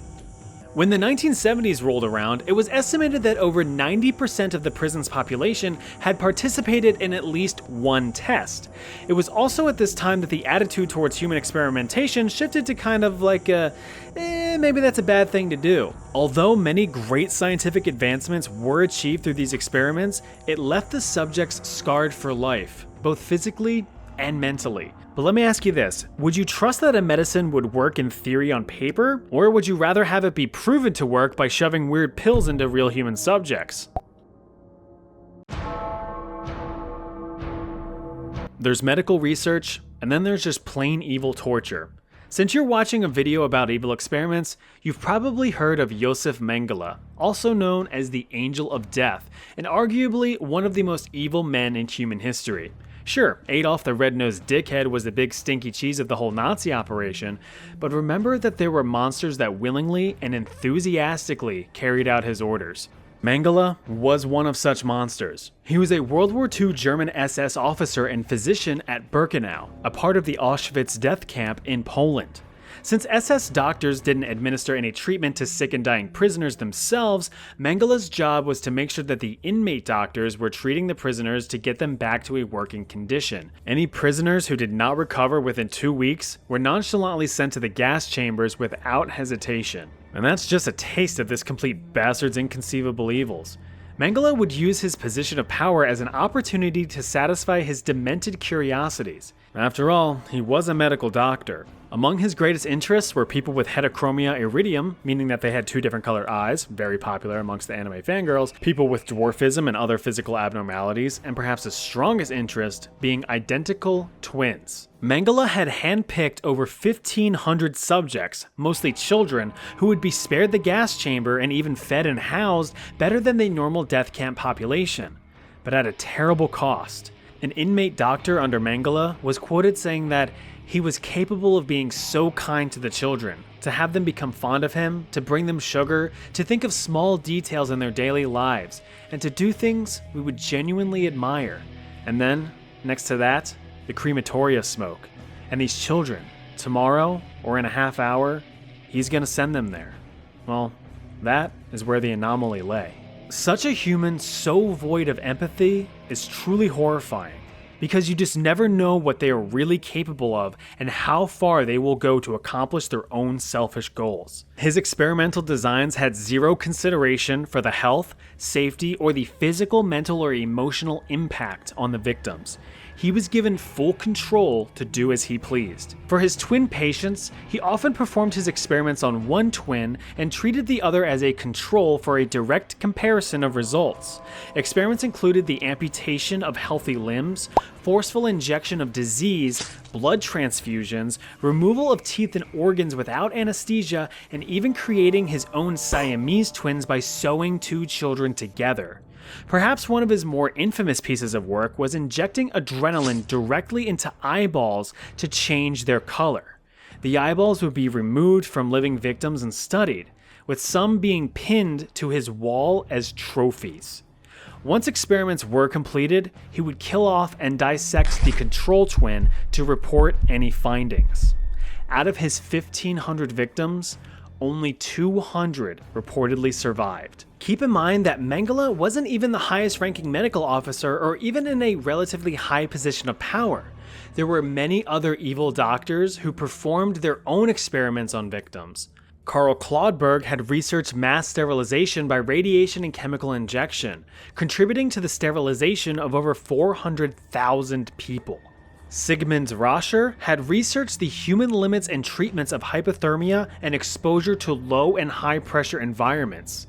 Hans Eppinger had forced starving and dehydrated prisoners to drink filtered seawater to determine drinkability. Karl Valnetz had claimed to have developed a cure for homosexuality with testosterone-based implants and forced castration. There were dozens of other medical officers who conducted these human experiments, many of whom who escaped prosecution after Germany had fallen in World War II. Mengele, like many other SS officers, fled to Argentina after the war was over. He evaded capture and survived until 1979 when, while doing a backstroke in the ocean, suffered a front stroke and drowned, left to float in the ocean like the piece of shit he was. In all, there were about 16,000 documented victims of human experimentation by the Germans, with about a quarter succumbing to their suffering. But it is unknown what the true number of experiment victims may be. Deadliest chemical weapons. Humans have been wiping each other from existence since the beginning of time. Whether it's a simple squabble or an alls-out, balls-out war, nothing is ever really resolved until at least one side lies in ruin. Spartans? Destroyed. The Romans? Vandalized. The Korean War? Forget about it. While a classic sword to the chest or a freedom seat to the old gray matter is perfectly capable of getting your point across, sometimes nations invest in more creative solutions. And that's where full-on chemical warfare comes in. You see, a quick and easy demise is a courtesy. It's the slow and agonizing expirations that really send a message. So let's see just how far humanity is strayed from the light, shall we? As a warning, you'll be seeing some gruesome images of the effects of these very real and very deadly chemicals. So if you're one to be watching these videos with a big old plate of food, you're in for a bad time. Anyway, first up is mustard gas. A bit more tangy than your average condiment, mustard gas was a game changer in World War I, which was already a game changer itself in the world of warfare.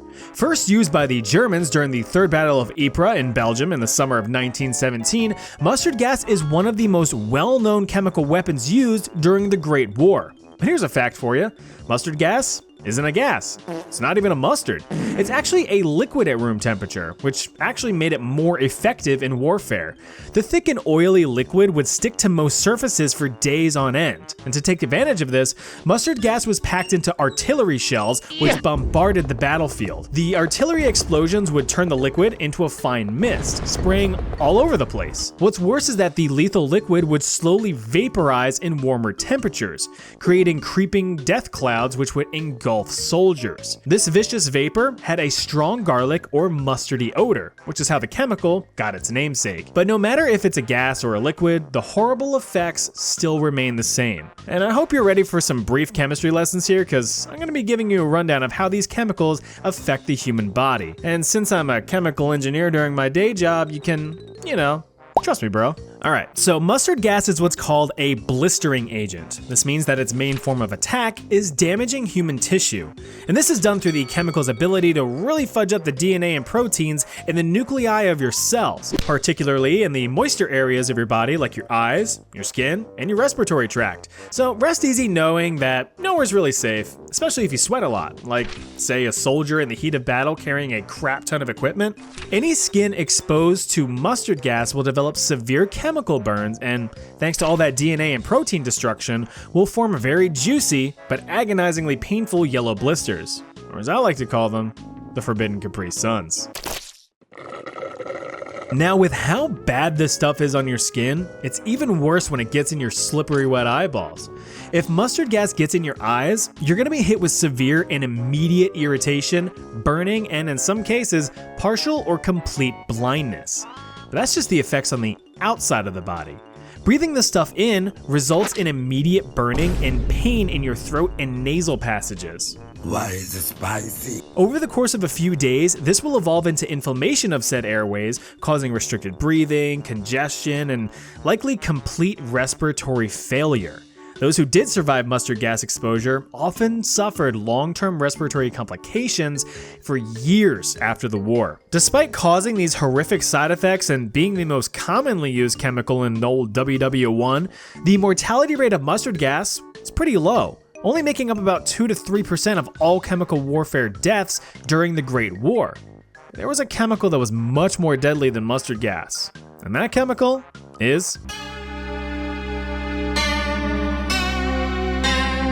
way back in 1812, Cornish chemist and long neck haver John Davy decided to try to make some new chemical compounds, as chemists tend to do. Today's attempt was exposing a mixture of carbon monoxide and chlorine gas to sunlight. UV radiation from the sunlight actually kicked off a reaction, forming a new gaseous compound.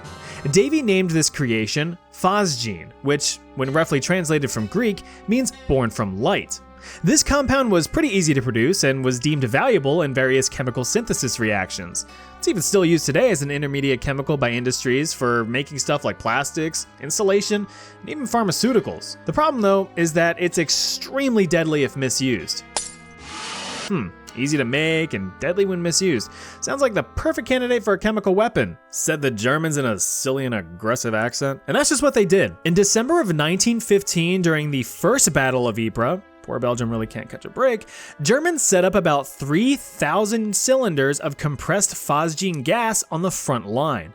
It was then released in a light breeze, causing a deadly white cloud which devoured the opposing forces. Now, phosgene is classified as a choking agent, which, although very kinky, is lethal. When exposed to phosgene gas, you immediately experience violent coughing, difficulty breathing because, a choking agent, and nausea and vomiting. Not only will your skin develop painful chemical burns, but your respiratory tract as well. Just like with chlorine gas that I mentioned in a previous video, phosgene has a similar mechanism of action. It reacts with residual moisture inside and outside of your body through a process called hydrolysis, which forms hydrochloric acid and carbon dioxide. The newly formed acid eats away at any tissue it comes in contact with, which hurts, like a lot. The gas also directly damages your body's cells, causing your blood vessels to start leaking out fluids to neighboring organs, particularly your lungs, which is, as the French say, no bueno. The excess fluid in your lungs only makes your breathing worse and worse until eventually you're physically unable to breathe and you suffocate. Now, you might be familiar with the fact that a key tactic of World War I was trench warfare. Both sides of the war dug miles and miles of trenches as a way to protect themselves from machine gun fire. It's really hard to shoot at guys when they're in a little hidey hole. Well, this is where chemical weapons really shined. You see, chemicals like mustard gas and phosgene are much heavier than air, which means that the gases would creep over the land and pour into the trenches, flushing out any soldiers who happen to be in the wrong place at the wrong time. Warfare involving chemical weapons was horrifying. British officer Martin Greener recounted witnessing a cloud of poison gas approaching his position. Just at dawn, they opened a very heavy fire, especially machine gun fire. And that's the idea, was that apparently to make you get down. And then the next thing we heard this sizzling, I mean, you could hear this damn stuff coming out. And then saw this awful cloud coming over. Great yellow, greenish yellow cloud. Wasn't very high, about, I would say, it wasn't more than 20 feet up. Nobody knew what to think. But immediately it got there, we knew what to think. I mean, you knew what it was. Well, then of course you immediately began to choke. Then the word came, whatever you do, don't go down. You see, if you got to the bottom of the trench, you got the full blast of it, because it was heavy stuff, it went down.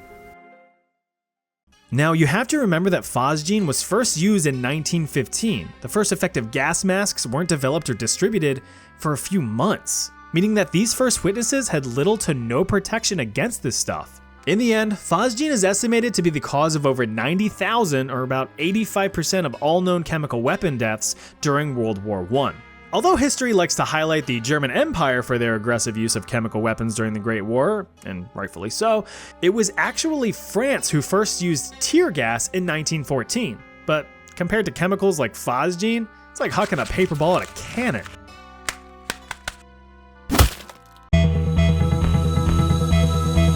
Just prior to World War I's big spankin' sequel, Germany was experiencing a bit of a problem outside of planning world domination. Bugs. A bunch of weird little weevils were doing irreparable damage to German orchards, which were a key food source. You see, you have to be a little self-sustaining when you inevitably piss off the rest of the world. In response, German scientists were tasked with developing an effective insecticide to wither the weevils. In 1938, one Gerhard Schrader mixed phosphorus with cyanide, developing a toxic compound that was too deadly for agricultural use. If you can't kill bugs with it, maybe you can kill enemy troops with it. This compound was dubbed taboon, from the German word for taboo, because the compound was deemed too deadly for use. But that didn't dissuade Schrader, who rushed back to the lab to perform more experiments, and in doing so, he quickly developed a much more potent version of the already lethal compound. And this new poison was called sarin, a very volatile, odorless, colorless liquid. Why is it so deadly?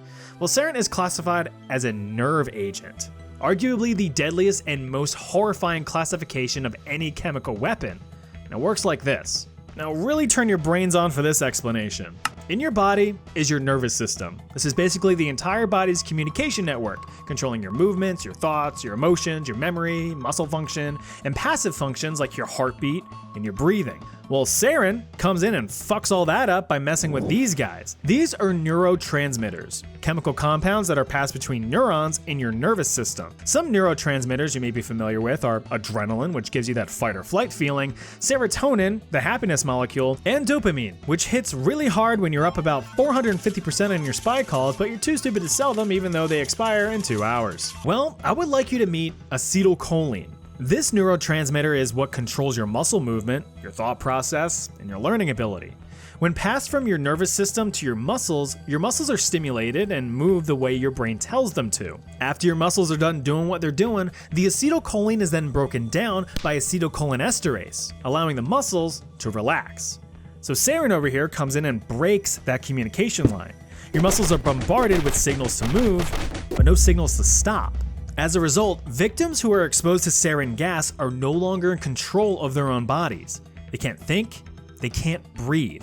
The body continues to seize and painfully convulse. This complete loss of bodily function means death is quick, in as little as a single minute with direct inhalation.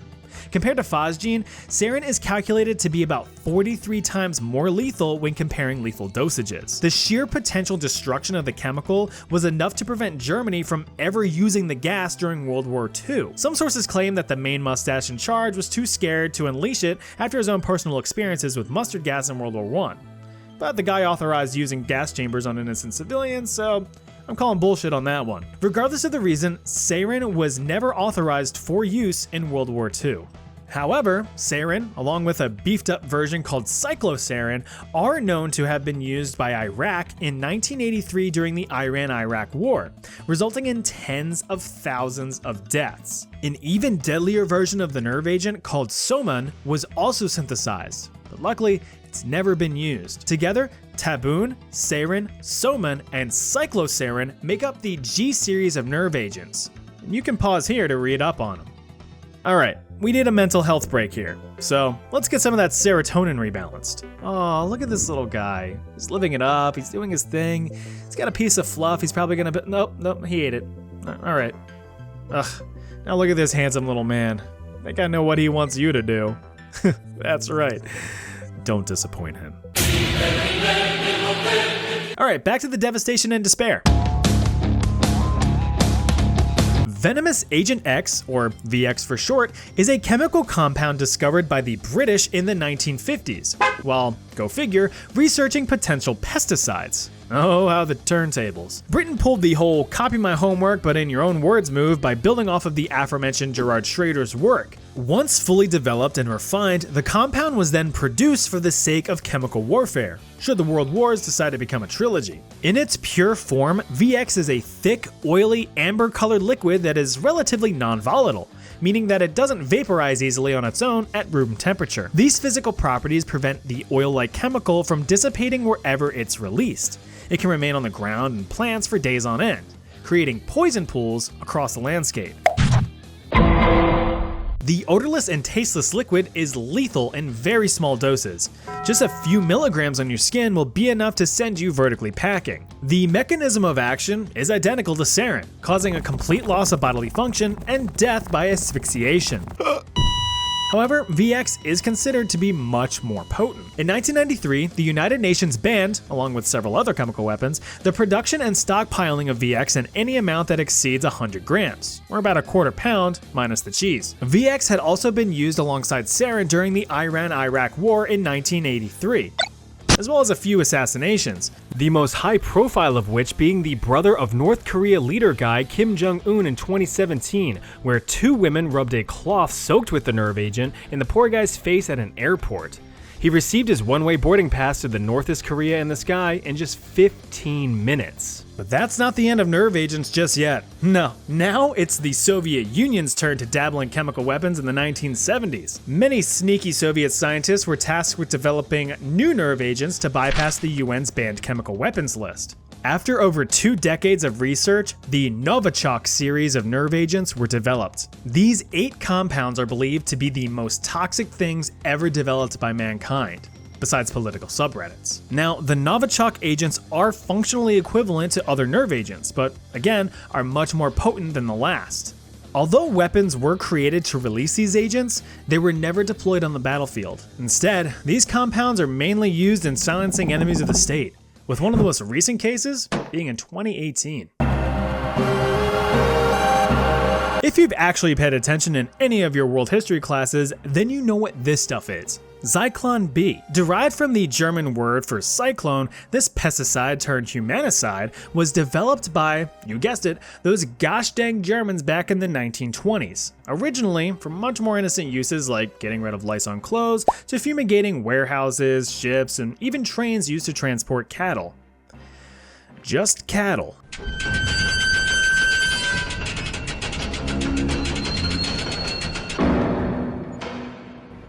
Zyklon B's main ingredient is hydrogen cyanide, a toxic systemic poison. The compound takes the form of small pellets which, when exposed to air, evaporate into a gas. Now before some nerds out there correct me, the phase change from a solid directly to a vapor is actually called sublimation. This is me saying, I know. What matters is the impact of the gas once inhaled. The biology of it all is very complex, but basically when a victim inhales hydrogen cyanide, it's absorbed into the blood through the lungs, where it breaks down into regular cyanide. This then poisons the body's cells, particularly the mitochondria. You know, the powerhouse of the cell. Aren't you glad you learned that one? Well, inside the mitochondria, cyanide stops the cellular respiration process.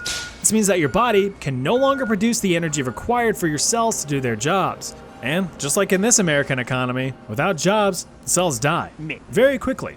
As a result, the entire body shuts down, with death occurring within minutes of exposure. Of course, you may know that Zyklon B was Adolf Hitler's poison of choice to systematically eliminate millions in a bout of weaponized ostracism.